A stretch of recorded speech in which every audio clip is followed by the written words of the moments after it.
सोचिए, आज से हजारों साल पहले दुनिया का एक शहर बेबीलोन, कहते हैं वहां की गलियों में सोला बहता था। ऊंचे ऊंचे महल थे। लेकिन उसी अमीर शहर में दो दोस्त रहते थे जो दिन रात मेहनत करते थे, पर उनकी जेबें बिल्कुल खाली थीं। ये कहानी आज भी लाखों लोगों की कहानी लगती है ना? आज हमारे पास जॉर्ज एस क्लैसन की क्लासिक किताब बेबीलोन का सबसे अमीर आदमी के कुछ अंश हैं। ये सिर्फ कहानियां नहीं हैं, ये दौलत बनाने के वो नियम हैं जो समय की कसौटी पर मतलब आज भी खरे उतरते हैं। तो आज हम इन्हीं कहानियों की परतों को खोलेंगे। और हमारा मकसद सिर्फ इन नियमों को दोहराना नहीं है। हम ये परखेंगे कि क्या ये लगभग 6000 साल पुरानी बातें आज की डिजिटल दुनिया में भी उतनी ही कारगर हैं। हाँ, जहां अभी खरीदो बाद में चुकाओ का चलन है। बिल्कुल, जहां निवेश के हजारों विकल्प हैं। तो चलिए इस दिलचस्प विषय पर और गहराई से बात करते हैं। तो कहानी शुरू होती है बंसीर से। वो बेबीलोन का सबसे अच्छा रथ बनाने वाला था। और उसका दोस्त था कोबी, एक कमाल का संगीतकार। दोनों अपने काम में माहिर थे, फिर भी उनकी जेबें हमेशा खाली। एक दिन परेशान होकर बंसीर कहता है, हम दुनिया के सबसे अमीर शहर में रहते हैं, पर हमारे पास फूटी कौड़ी नहीं। ऐसा क्यों? और ये सवाल यही इस किताब की नींव है। ये सिर्फ बंसीर का सवाल नहीं है, ये उस हर इंसान का सवाल है जो महसूस करता है कि वो एक चूहा दौड़ में फंस गया है। मेहनत तो बहुत कर रहे हैं, पर आर्थिक रूप से वो आगे नहीं बढ़ पा रहे हैं। सही बात है। किताब की शुरुआत ही इस बहुत ही प्रासंगिक समस्या से होती है। हाँ, जो दिखाती है कि सिर्फ कड़ी मेहनत अमीर बनने की गारंटी नहीं है। बिल्कुल। और इसी सवाल का जवाब ढूंढने के लिए वे अपने बचपन के दोस्त अर्काड के पास जाने का फैसला करते हैं। अर्काड, जो अब पूरे बेबीलोन का सबसे अमीर आदमी बन चुका था। और वे हैरान थे कि अर्काड, जो उनके साथ ही पढ़ा लिखा था, वो इतना आगे कैसे निकल गया। जब वे अर्काड से मिलते हैं तो अर्काड साफ कहता है कि उसकी दौलत किसी किस्मत का खेल नहीं है। उसने दौलत बनाने के कुछ नियम सीखे और सबसे जरूरी अनुशासन से उनका पालन किया। हाँ, और यहीं से हमें पहला और शायद सबसे जरूरी सबक मिलता है।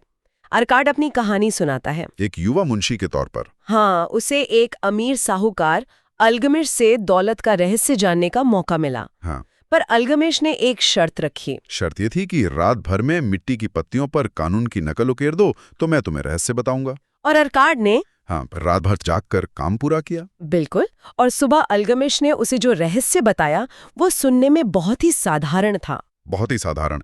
उसने कहा, तुम जो भी कमाते हो उसका एक हिस्सा हमेशा अपने लिए रखो, कम से कम 10वां हिस्सा। अब ये सुनने में तो बहुत आसान लगता है। हाँ, वाकई बहुत साधारण लगता है, लेकिन ये सिर्फ पैसे बचाओ कहने से कहीं ज्यादा गहरा है। अच्छा? इसे आज हम पहले खुद को भुगतान करो का सिद्धांत कहते हैं।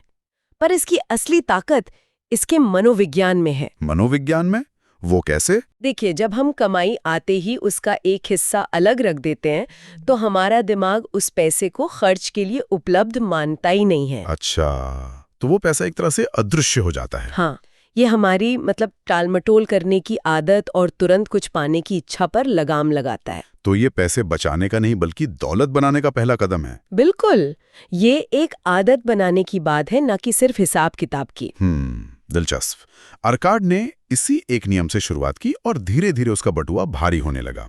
और इसी अनुभव के आधार पर उसने बेबीलोन के लोगों को दुबले बटुए के 7 इलाज सिखाए। और ये 7 इलाज ही एक तरह से इस किताब का पूरा व्यवहारिक ढांचा है। पहला इलाज तो यही था, अपने बटुए को मोटा करना शुरू करो, यानी अपनी कमाई का कम से कम 10% बचाओ। हाँ।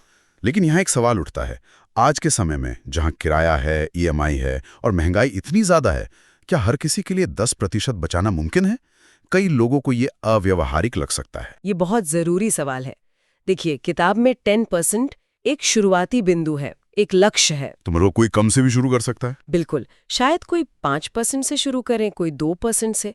महत्वपूर्ण प्रतिशत नहीं है, महत्वपूर्ण आदत है। और किताब का दूसरा इलाज इसी से जुड़ा है, अपने खर्चों को नियंत्रित करो। अपने खर्चों को नियंत्रित करो? हाँ, किताब एक कमाल की बात कहती है। वो कहती है कि हमारे जरूरी खर्चे हमेशा हमारी कमाई के बराबर बढ़ने की कोशिश करते हैं, जब तक हम उन्हें रोके नहीं। ओहो, ये तो बिल्कुल सही बात है। इसे आज लाइफस्टाइल इन्फ्लेशन कहते हैं ना? हाँ बिल्कुल, जैसे ही सैलरी बढ़ती है खर्चे भी बढ़ जाते हैं। मतलब अपनी इच्छाओं और जरूरतों के बीच फर्क करना सीखना होगा। और आज के डिजिटल दौर में तो ये और भी मुश्किल है। हाँ, फोन पर एक क्लिक से खाना ऑर्डर हो जाता है, सब्सक्रिप्शन अपने आप रिन्यू हो जाते हैं। खर्चों पर लगाम लगाना पहले से कहीं ज्यादा चुनौतीपूर्ण है। बिल्कुल। बेबीलोन में शायद बाजार जाकर ही खर्च होता था, आज खर्च अदृश्य हो गया है, दिखता नहीं है। हाँ। इसलिए और भी ज्यादा सचेत रहने की जरूरत है। और यहीं पर तीसरा इलाज आता है जो शायद सबसे रोमांचक है। कौन सा? अपने सोने को बढ़ाओ। अपने सोने को बढ़ाओ मतलब? इसका मतलब है जो पैसा आपने बचाया है उसे काम पर लगाओ, उसे एक ऐसी सेना बनाओ जो तुम्हारे लिए और पैसा कमाए। यानी निवेश करना। हाँ, निवेश। लेकिन निवेश तो जोखिम भरा भी हो सकता है। हो सकता है। और यहीं पर अर्काट की अपनी कहानी का एक दिलचस्प किस्सा आता है। उसने अपनी पहली बचत एक ईंट बनाने वाले अजमूर को दे दी थी, जो दूर देश जाकर कीमती गहने खरीदने वाला था। और नतीजा क्या हुआ? सारा पैसा डूब गया। क्यों? क्योंकि एक ईंट बनाने वाले को गहनों की परख नहीं होती। सही बात है। यह किताब का चौथा और बहुत महत्वपूर्ण इलाज है। अपने खजाने को नुकसान से बचाओ। सलाह हमेशा उस इंसान से लो जिसे उस विषय का गहरा अनुभव हो। बिल्कुल। ये सुनने में तो बहुत तार्किक लगता है, लेकिन आज के दौर में विशेषज्ञों की पहचान कैसे करें? सोशल मीडिया पर तो हर कोई खुद को फाइनेंस गुरु या क्रिप्टो एक्सपर्ट बताता है। ये आज के समय की सबसे बड़ी चुनौती है। तो एक असली विशेषज्ञ और एक सेल्समैन के बीच का फर्क कैसे समझा जाए? अर्काट के समय में शायद जौहरी या साहूकारी विशेषज्ञ होते थे, आज हमें ज्यादा छानबीन करनी पड़ती है। पहला नियम है, जो व्यक्ति आपको सलाह दे रहा है क्या उसका अपना पैसा भी उसी जगह लगा है जहां वो आपको लगाने को कह रहा है? अच्छा, ये एक अच्छा पैमाना है। दूसरा, क्या वो आपको रातों रात अमीर बनने का सपना दिखा रहा है? अगर हाँ तो उससे दूर रहें। असली विशेषज्ञ आपको जोखिमों के बारे में भी उतना ही बताएगा जितना मुनाफे के बारे में।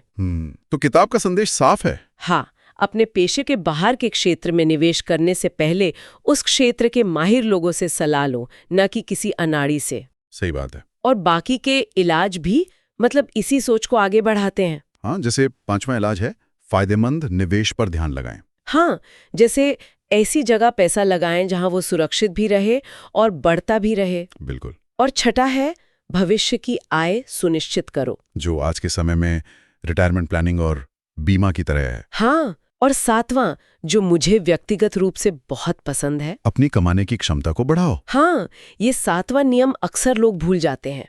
कैसे? हम पैसा बचाने और निवेश करने पर इतना ध्यान देते हैं कि हम अपनी सबसे बड़ी संपत्ति यानी खुद पर निवेश करना, हाँ, अपनी कमाने की क्षमता को बेहतर बनाना भूल जाते हैं। अपने कौशल को बढ़ाना, नई चीजें सीखना, ये सबसे सुरक्षित निवेश है क्योंकि इसे आपसे कोई नहीं छीन सकता। इन नियमों की असली परीक्षा हमें अर्काट के बेटे नोमासिर की कहानी में दिखती है। वो बहुत दिलचस्प कहानी है। अनुभवीन था, उसे लगा कि उसके पास पैसा है तो वो कुछ भी कर सकता है। उसने घुड़दौड़ पे सट्टा लगाया, एक अनुभवीन साथी के साथ व्यापार में निवेश किया और अपना सारा सोना गंवा दिया। बिल्कुल। हारने के बाद जब वो बिल्कुल टूट चुका था, तब उसे उस मिट्टी की पट्टी की याद आई। उसने सोने के 5 नियम पढ़े जो असल में उन्हीं 7 इलाजों का सार थे। और इस बार उसने पैसे से नहीं बल्कि ज्ञान से शुरुआत की। उसने नौकरी की, अपनी कमाई का 10वां हिस्सा बचाया, और इस बार विशेषज्ञों की सलाह से निवेश किया। और नतीजे हम सब जानते हैं। हाँ, 10 साल बाद जब वो लौटा तो उसने न सिर्फ गवाया हुआ धन वापस कमा लिया था, बल्कि उससे 3 गुना ज्यादा संपत्ति बना ली थी। ये कहानी सिखाती है कि वित्तीय ज्ञान असल धन से कहीं ज्यादा कीमती है। बिल्कुल।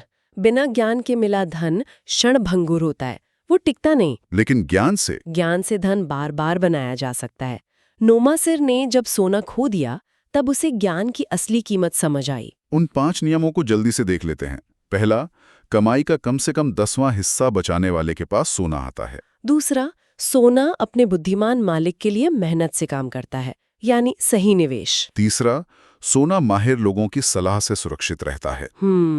चौथा, जिन व्यवसायों की जानकारी नहीं है उनमें निवेश करने से सोना चला जाता है। और पांचवा, असंभव कमाई के लालच में सोना हाथ से निकल जाता है। ये 5वां नियम आज के लिए बहुत बहुत जरूरी है। जल्दी अमीर बनो वाली योजनाएं। हाँ, ये हमेशा से रही हैं, लेकिन आज इंटरनेट की वजह से ये हर किसी के जेब में पहुंच गई हैं। सही बात है। ये नियम हमें याद दिलाता है कि दौलत धीरे धीरे और धैर्य के साथ बनाई जाती है, किसी लॉटरी टिकट से नहीं।